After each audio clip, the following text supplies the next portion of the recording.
Tollywood young hero Raj Tarun గత కొంతకాలంగా personal లైఫ్లో గడ్డు పరిస్థితులను ఎదుర్కొంటున్నాడు. ఇక పర్సనల్ లైఫ్ను పక్కన పెడితే వరుస సినిమాలతో ప్రేక్షకుల ముందుకొస్తున్నాడు.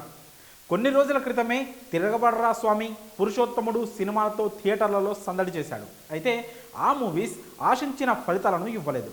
తాజాగా భలే ఉన్నాడే చిత్రంతో ఆడియన్స్ ముందుకొచ్చాడు.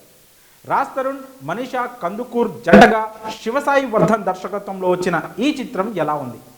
లాంగ్ గ్యాప్ తర్వాత రాజ్ తరుణ్ హిట్ కొట్టాడా లేడా అన్నది ఈ రివ్యూలో తెలుసుకుందాం.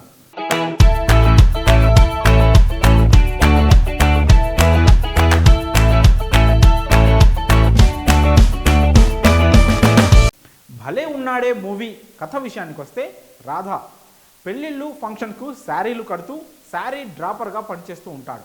ఇక అతడి తల్లి గౌరీ బ్యాంక్లో పనిచేస్తూ ఉంటుంది. అదే బ్యాంక్లో కృష్ణ జాయిన్ అవుతుంది. రాధా చేసే వంట నచ్చడంతో కృష్ణ గౌరీకి దగ్గరవుతుంది. రాధాను చూడకుండానే అతడితో ప్రేమలో పడిపోతుంది. అయితే తన తల్లి ద్వారా అనుకోకుండా ఇద్దరూ కలుస్తారు. ఆ తర్వాత ప్రేమించుకొని నిశ్చితార్థం చేసుకుంటారు. ఈ వేడుకలో కృష్ణ ఫ్రెండ్ వచ్చి తన భర్త సంసారానికి పనికి రాడని అతడికి విడాకులు ఇస్తున్నట్లు, రాధా కూడా అమ్మాయిలకు దూరంగా ఉంటాడు, ఒకసారి ఆలోచించు అని కృష్ణకు చెబుతుంది. దాంతో రాధా కూడా సంసారానికి పనికిరాడేమో అన్న అనుమానం కలుగుతుంది. దానికోసం ఓ ఆశ్రమానికి అతన్ని తీసుకెళ్తుంది. ఆశ్రమంలో ఏం జరిగింది? రాధా నిజంగానే సంసారానికి పనికిరాడా? అతడు అమ్మాయిలకు ఎందుకు దూరంగా ఉంటున్నాడు? చివరికి వీరి పెళ్లి జరిగిందా లేదా అన్నది తెలియాలంటే సినిమా చూడాల్సిందే. డైరెక్టర్ శివసాయి వర్ధన్ తాను ఎంచుకున్న పాయింట్తోనే మంచి మార్కులు కొట్టేశాడు.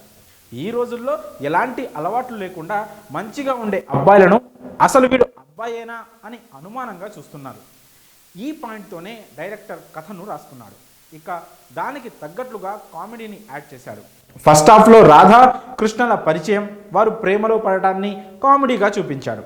ప్రేక్షకులకు ఎక్కడా బోర్ కొట్టకుండా కథను ముందుకు నడిపించాడు. ఇక సెకండ్ హాఫ్కి వచ్చేసరికి కాస్త ఎమోషనల్ టచ్ను యాడ్ చేస్తూ ఆడియన్స్ను భావోద్వేగానికి గురి చేసే ప్రయత్నం చేశాడు. రాధ తల్లి కథలో ఎమోషనల్ను పండించింది.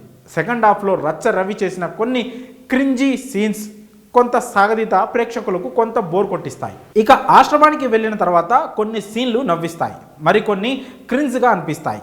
సంగీతం శ్రీనివాస్ సన్నివేశాలు ఆకట్టుకుంటున్నాయి. మదర్ సెంటిమెంట్కు ప్రేక్షకులు కనెక్ట్ అవుతారు. రాజ్ తరుణ్ సైతం ప్రీ క్లైమాక్స్లో ఎమోషనల్ టచ్తో ఆడియన్స్కు సర్ప్రైజ్ ఇస్తాడు. మొత్తానికి భలే ఉన్నాడు సినిమా సరదాగా ఎమోషనల్కు గురి చేస్తుంది. ఈ సినిమాలోని పాత్రల విషయానికి వస్తే, రాధా పాత్రలో రాజ్ తరుణ్ ఒదిగిపోయాడు. చాలా కాలం తర్వాత ది బెస్ట్ ఇచ్చాడు. శారీ డ్రాపర్ పాత్రలో ఆకట్టుకున్నాడు. 100కు 100% తన పాత్రకు న్యాయం చేశాడు. ఇక కృష్ణగా మనీషా కందుకూర్ తన నటన అందంతో మెస్మరైజ్ చేసింది. తల్లిగా ఒకప్పటి హీరోయిన్ అభిరామి అదరగొట్టేసింది. అతిథి పాత్రలో సంగీతం శ్రీనివాస్, లీలా శాంసన్ అలరించారు. హైపర్ ఆది, విటివి గణేష్, సుదర్శన్ నవ్వించడంలో సక్సెస్ అయ్యారు. మిగతా వారు కూడా తమ పాత్రలకు న్యాయం చేశారు. ఇక టెక్నికల్ టీం విభాగానికి వస్తే, కెమెరా పనితనం బాగుంది, విజువల్స్ ఆకట్టుకున్నాయి. శేఖర్ చంద్ర మ్యూజిక్ కొత్తగా వినసొంపుగా ఉంది. ప్రొడక్షన్ వాల్యూస్ బాగున్నాయి. నిర్మాత కిరణ్ కుమార్ సినిమాకు బాగానే ఖర్చు పెట్టినట్లు సినిమా చూస్తే అర్థమవుతుంది. ఇక తొలి సినిమాతోనే డైరెక్టర్ శివసాయి వర్ధన్ సక్సెస్ అయ్యాడు. సింపుల్ కథను ఫ్రెష్ స్క్రీన్ ప్లేతో కొత్తగా చూపించాడు.